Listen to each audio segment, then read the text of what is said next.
Hey everyone. Today I'm going to be talking about comedies again. Today I'm going to be talking about an idea of what we want to ask ourselves. What's the best kind of comedy for us to enjoy? Like the kind that's the most guaranteed to make us laugh. Like what kind of comedy do you think will have the best chance of getting a laugh out of you? That's debatable. You never know. There's all sorts of types of comedies. When you become older and more smart, you want to see smart comedy to it or a mix, but for any age in general, like even if you're just a young child or such, you know what kind of comedy will get to you the most? Slapstick. That's right. This is a stick. That was a slap. Slapstick is basically the type of comedy that involves people getting hurt. Pretty easy to understand. Basically, in comedies, if it's a slapstick, that means there's going to be a lot of moments where characters are injured in silly ways.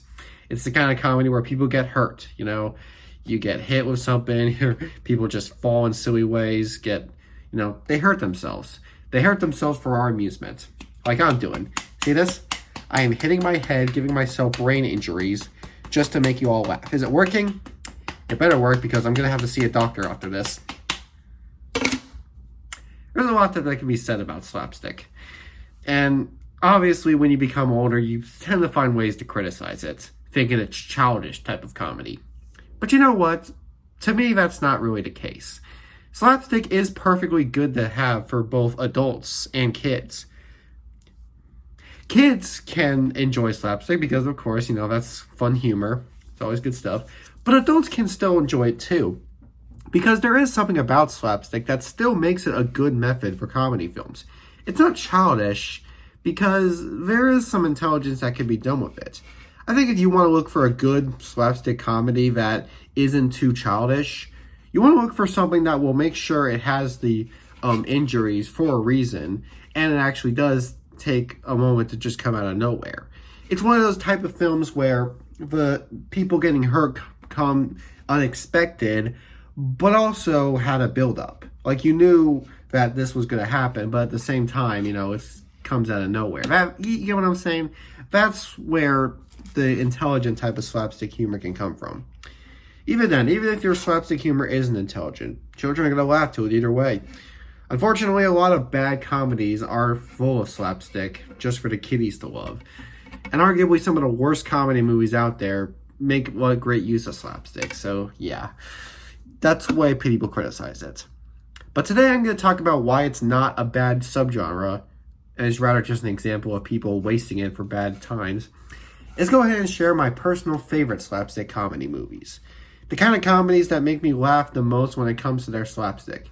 Not necessarily in a way where I was a dumb child who was like, people are hurting. I mean movies that to this day still get a good, genuine laugh out of me, and I find to be unironically hilarious based on the amount of slapstick there is and how well it all works. So I'm not looking at comedies that just have so many moments of characters being like, I'm talking about movies that actually make intelligent use of its slapstick. Like like I said, slapstick that has a purpose for it, stuff that comes out of nowhere, and stuff, but yeah, at the same time, how to build up. Those are the kind of comedies you'll expect on this list. I'll talk about my personal favorites based off of how funny they are and how much great slapstick there is in every film. And just be explaining the kind of slapstick the movies have and why they work as good comedies. So let's get started. To start this list, let's look at a fun comedy that definitely was ahead of its time, but at the same time was for its time, I guess. There's something about Mary is a simple rom-com on paper, but watching it, it honestly surprises me how hilarious this movie is. It's a fun story about a guy who has been in love with this woman since high school, and as they both grow older, he still wants to get to her, but then he has a friend who ends up becoming in love with her too as he stalks her just for the old man's doing or such. It's a very interesting story that definitely does go all over the place. Slapstick wise, I think some of the best slapstick in this movie comes from what our main characters kind of just do throughout this movie. I think the best part to talk about is the opening, of course. The opening of this movie where we see young Ben Stiller in high school, and he's about to go to prom with this chick, only to have a problem with his zipper. You know what I mean? And that just results into total disaster. It's just hilarious how insane this movie goes. As it progresses, you think again, it just sounds like a basic rom com. Nothing too exciting. It's just your simple movie with some nice, fun bits of dialogue, humor, and a nice bit of romance. But instead, it goes all over the place, where we get all sorts of crazy shit go down, like a dog who, pretty much just gets completely destroyed or whatever. He still survives, but he's bandaged all the way to the waist down. He's just in this huge body cast. So, yeah, that's not gonna be fun for him. It's kind of a hard movie for me to discuss because it's all over the place. Though again, at the same time, it's really funny. It's a hilarious mess, and it's one that's worth rewatching so many times. Better Off Dead is another movie that definitely has more to offer than you would expect. This is a story that sounds plain and basic and uninteresting on paper. It's about this teen who is trying to become a very successful snow skier. He's trying to be good at skiing. And, he's trying to impress the girl he loves, but, that girl just completely abandons him until he falls in love with another girl who helps him um, become more confident in himself to win the finals in skiing or whatever. Again, I pretty much didn't describe the movie perfectly, but it's hilarious. This movie's again, it sounds like it's just going to become boring and forgettable, but instead this movie throws in a bunch of crazy funny stuff. Like, there's just some of these random bits of slapstick that come out of nowhere, don't really need to be in the movie, but they throw in these moments anyway to help keep us entertained for what's otherwise kind of a simple plot. There's of course the hilarious the hilarious running gag of a little boy who wants his $2 for delivering the mail, doesn't get it, so throughout the rest of the movie he stalks and pretty much resorts in trying to beat up the guy for his $2. It's probably the most iconic gag in this movie. But yeah, just the amount of build-up it has, only for him to chase him down on the ski hill during the final act, is pretty hilarious. So I think the best way to describe the slapstick in this movie is not necessary for the plot, but there to keep us entertained. And I think it does a great job at that. It's there to make sure we can enjoy this story and not think that it's going too far or it's overstaying its welcome. Thanks to the comedy in this movie, it's doing all it's right. It's the plot can work. I can sit through this movie fine because of how much great slapstick and comedy there is here. The slapstick is there to make sure we all stay awake and actually care about this plot. Otherwise, I just see this as average and probably not even something I'll be interested in watching in the first place. Now, Hot Fuzz. This is an action comedy, and when it comes to slapstick, it's probably the most violent slapstick you'd get, especially on this list. This is a full-on action comedy that satirizes a bunch of popular action movies, but also pays a nice homage to them. Police action movies, there are a lot of them. This movie kind of satires them, but at the same time, like I said, they'll pay good tribute to them. They'll use a lot of those tropes for the right doing for this movie. Like, it's, of course, this professional cop who joins alongside this not as professional cop, but they both work as a great duo to stop this crime that's going down in the city involving all these murders going down. And in the process of them trying to stop the crime, it only resorts in them hurting more people, or I guess hurting the ones that they're trying to catch. Like, just a bunch of random bits of characters who get hurt in the most incredibly gruesome ways. Of course, when you're talking about simple fun slapstick, there's stuff like the Nick Frost's character failing to jump over fences. That's always iconic. But if you're looking for the more violent slapstick, a lot of that's in this movie. You got Pierce Brosnan, or not Pierce, no, I think it was Timothy Dalton. Sorry, I got my James Bonds mixed up. Timothy Dalton gets stabbed in the chin. That came out of nowhere and is super violent, but that's just what makes it all the more funny. Yeah, there's just a bunch of brutal murders or brutal stabs in this movie. and the amount of them that come out of nowhere and add to the excitement in this film probably makes this one of the best action buddy cop movies out there. I mean, it satirizes them only to end up becoming one of the greatest. It's just such a enjoyable film. It's full of exciting, up-paced action, a lot of great violence, and when it comes to slapstick, it's just how dangerous is this crime going to get? I mean, how many more people are going to get stabbed through it? How much more gruesome will things get? That's just kind of how it progresses in the movie. The more the film goes on, the more violent it gets, and I love movies that do that. I think I've said a lot about Airplane. I don't know if there really isn't much else I can say. So what about the slapstick? What's that like?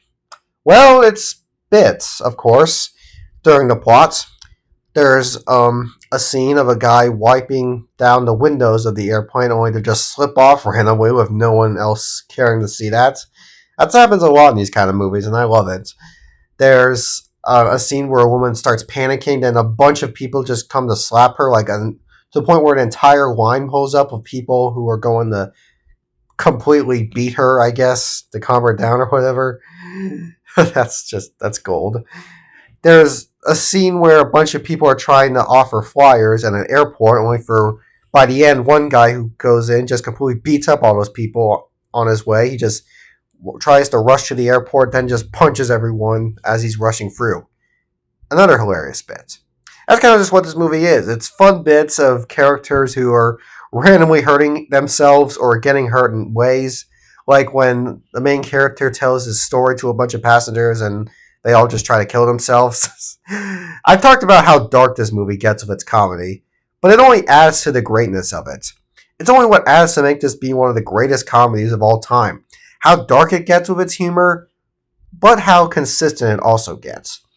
I mean, violent slapstick there's a lot of violent slapstick in this movie, though at the same time there also throws in some great simple slapstick. Would you count a guy who says he has a drinking problem, which is mainly just him failing to drink a cup as he keeps hitting it in his head, top of his head? Would you consider that slapstick? He isn't getting hurt. He's just getting his eye wet. I mean, I guess that can kind of hurt, but I mean that happens in this movie randomly. It's another random bit that's hilarious. A woman, a flight, an airplane pilot. That's right. I got that word mixed up. A pilot is harassed by an inflatable autopilot. Sure, yeah, that makes sense. Yeah, I think I've said enough about this movie. The fact that I'm able to recognize all these bits in this movie just adds to what makes this such a great, enjoyable time. Because all these bits are so memorable and make for some of the funniest moments in any comedy. And it adds to a nice plot that does still manage to stay consistent. I mean, it is a consistent plot. It does try to actually tell the story.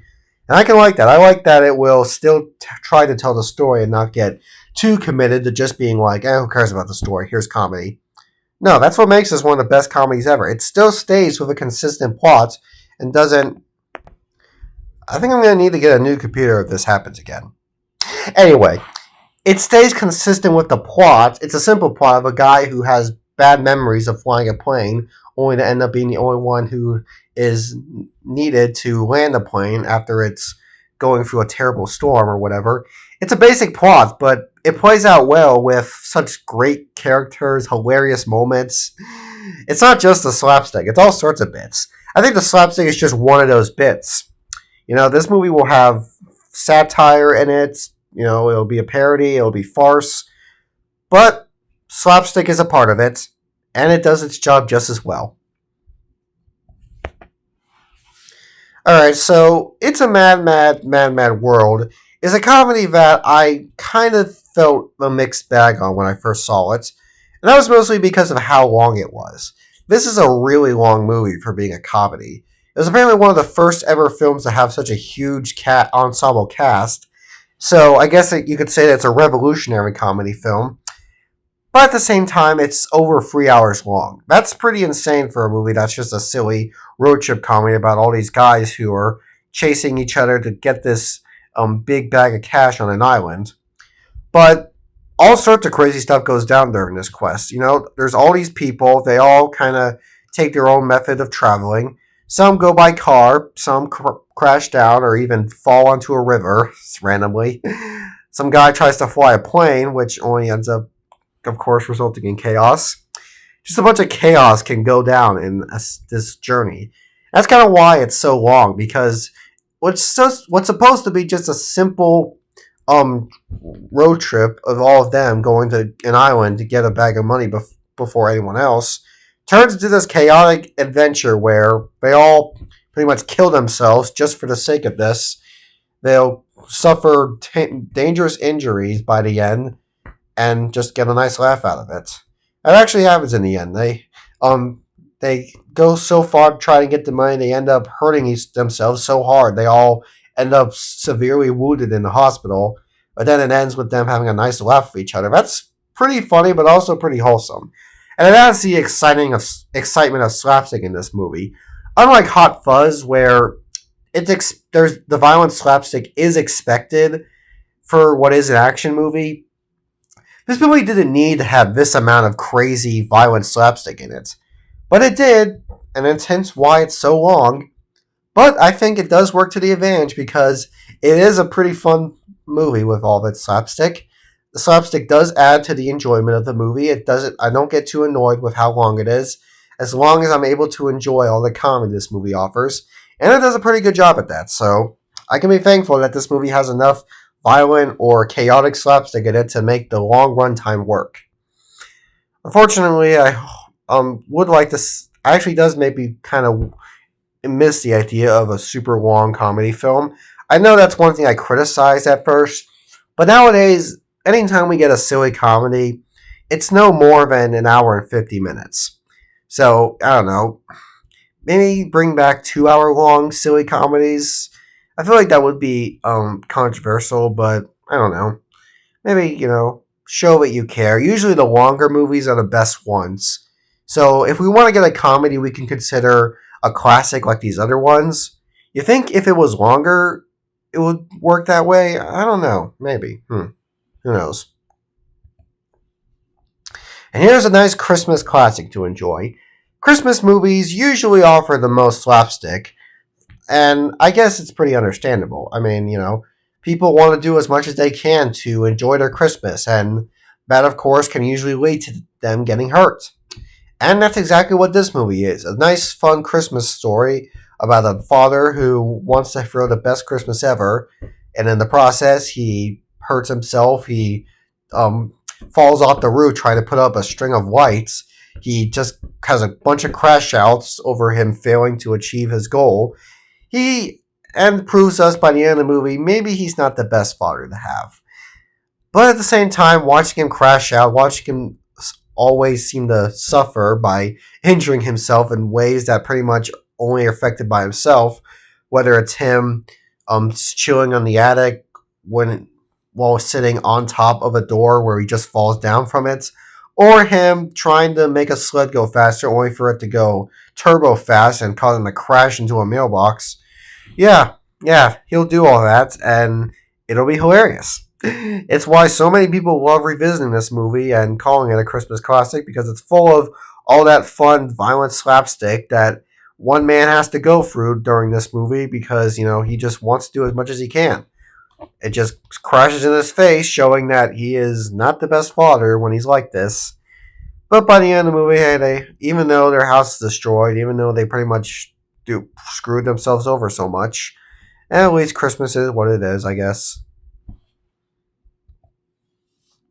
Alright, so Adam Sandler is not the best actor for me to praise, like a lot of people my age. I don't know if we're still like this anymore, but while Adam Sandler movies do usually get some more praise now, in my eyes, he still has a lot to apologize for. He has some great movies, but then he's got a lot that he really shows how cheap he is for them. He's a really cheap comedy actor, and unfortunately, a lot of his movies I've seen have proven that really well.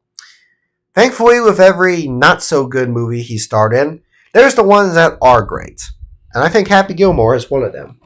This fun comedy about a guy who loves to play hockey but isn't able to achieve in it, ends up taking that goal into playing golf, where he's a pro at it. Slapstick wise, this movie will have no problem killing people off. This movie apparently kills off his own father in the opening, plays it off for laughs, because why not? This is about a man who, despite his name, has a pretty crazy temper. He just beats people up when he feels like it. He'll pretty much, when he plays hockey or golf, he'll go so crazy for it. He is an insane man, but he goes all out for it. I think Adam Sandler's abilities to yell and act so insane are shown the best in this movie. He doesn't have to put on a crazy accent or have a silly personality. He just has to have the personality of having an anger issue that benefits him, but also kind of screws him over. Because he does still prove to be a nice guy at heart. He just has anger issues. Those anger issues provide us with crazy slapstick. An entire fight sequence with him and Bob Barker? Hell yes. I don't know, just every time he shoots a golf ball and it goes so far, every time he gets mad, yells, or we see all these other characters that he ends up kind of crossing for. He'll, destroy a clown at a putt area or something. I just name off random parts of this movie. I mean, it's full of random bits what are based on his temper or just how random every other character is.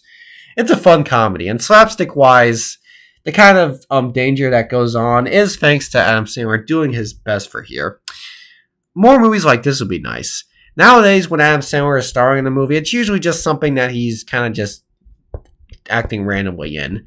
He's not really going in the full potential that he had here anymore, really. That sequel he did, it didn't work at all in achieving like this one, so don't say that. I think the sequel did a pretty poor job with this. But regardless, this movie is still a great one. It's definitely probably the best I've seen Adam Sandler in terms of his comedy. There is still more we'll have to see of him, so I'll get to that eventually. But still, for now, I think if we do want to praise Adam Sandler, we might as well look forward to this. This is definitely something he is worth being praised for. Among what is probably my all-time favorite comedy in terms of how funny it is, Monty Python and the Holy Grail is still a comedy classic. But it's only at number 3. Why is that?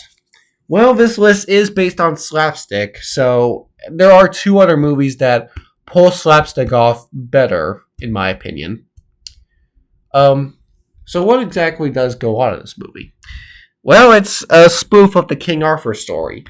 We follow King Arthur as he goes on his quest to find the Holy Grail, where he recruits a bunch of other knights.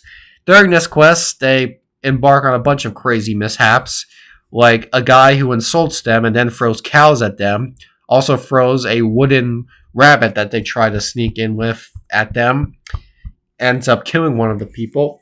We follow a guy named Sir Lancelot, who goes on a killing spree at one point. They meet all these weird random characters who they defeat. They come across a rabbit who starts killing all of them. It's just people dying, basically. That's kind of where the slapstick comes from. It's just deaths, really. I think that's probably the only kind of slapstick this movie is. Death. But death can be funny. Okay, that sounds horrible out of context. I mean, in this movie, the deaths are hilarious because they're all just out of nowhere. You'd think no one would die from a small white rabbit, but no, it kills people. You'd think this quest would be simple if they go across a bridge from a guy who isn't able to ask simple questions, but no, that goes wrong too. It's just stuff that always goes wrong. It's just like, wow, ain't this quite a journey or such. I just love all the stuff that goes down in this movie. And in terms of its slapstick, it is mainly just everyone who dies. They provide some of the craziest stuff to happen here. It adds to the comedy in this film and adds to the enjoyment. And one of the many reasons this is a comedy classic. Because you think watching people die is not something to laugh at. But in this movie, it's accepted. Okay, The Naked Gun. What goes on in this movie? Well, The Naked Gun, from the files of Police Squad, of course talking about the first one, is a cop spoof. A story of a detective who is not the best at his job. He's kind of an idiot. He ends up kind of causing more and more people to suffer while he tries to crack down this case. like Airplane, I think some of the best comedy in this movie is the unawareness of these injuries. A lot happens in this movie where people fall, hurt themselves, or even get killed behind someone like the main character's back. Like someone could be dying or suffering really bad in the background, and in the foreground, it's just a character who's still having this conversation, just completely ignoring it. It's background slapstick. I love that kind of slapstick in these movies. This movie is full of that. Slapstick that goes on in the background with no awareness from the main characters in the foreground. That happens a lot in this movie, and I love it. It is always a gold to watch. It's one of my favorite bits of comedy ever. And it does create for some great stuff. It proves how much of an idiot this character is, what he's supposed to be, and him not being very oh so bright, yet still being able to pull off the mystery good, is one of the great reasons I love this movie. I watch it almost as much as I watch Airplane. Yeah, it's not as great as Airplane, but it certainly does a great job at giving us these likably dumb characters or pretty fitting characters for the plot. It's just a joy to watch. It's full of all that fun, unaware slapstick. I was about to put this at number 1, but I didn't, because I like family comedies. Home Alone is number 1 because while this movie isn't the funniest out of all these films, in terms of slapstick, I think this is one of the mascots of it. This movie's slapstick is just incredible. Because you know what it is. It's with him putting up these traps for the burglars. The lot of slapstick that's great in this movie is literally just for one scene. But that one scene goes on for like 8 minutes, and it's constantly nonstop. No breaks. But I love it for that reason, honestly. I just love the amount of nonsense that happens with him pulling these traps in this house, with these two burglars just constantly going for it. Again, it occurs a lot for this movie, but it hits every time, basically. It's just 8 to 9 minutes of slapstick with these two burglars. But it's the mascot for this movie. It's what makes this movie a comedy Christmas classic. So I think it deserves number 1 for that reason. For the reason of the fact that it just manages to give us this iconic moment that goes on for a pretty long time as the main focus of the film, in what is already a fun mess. I mean, even outside of the trap scene, there's other fun slapstick that would occur. I mean, one point, Kevin destroys the house for the sake of getting money. Earlier in the movie, there's a bunch of random injuries that go on with these chaotic kids. It's chaos in a Christmas movie. And it's a classic for that reason. So it's number 1 because slapstick is basically this movie best described, I feel like. I just feel like it pulls off great with this one. I guess at the same time, I would have tied it with this and Naked Gun. I mean, they both work in their own respective ways. But Home Alone has a more diverse amount of slapstick in it. Again, it is mainly just for one scene, but it goes on for a good amount of time. And the amount of diverse slapstick there is for this scene does give it more benefits. It's not better. I still think Naked Gun is funnier. And I guess in any other day, I probably would put Naked Gun at number 1 and this at number 2. So maybe I just say that both are a tie. Still, I guess I just had to go with which one had a more diverse type of slapstick to it than one that had the funnier type. So it was between which ones had funnier slapstick and which one had more creative slapstick. So I went with the creative choice. Should I go with the funnier choice? Maybe. But who cares? The list is done with. Home Alone's still a Christmas classic. I still love it.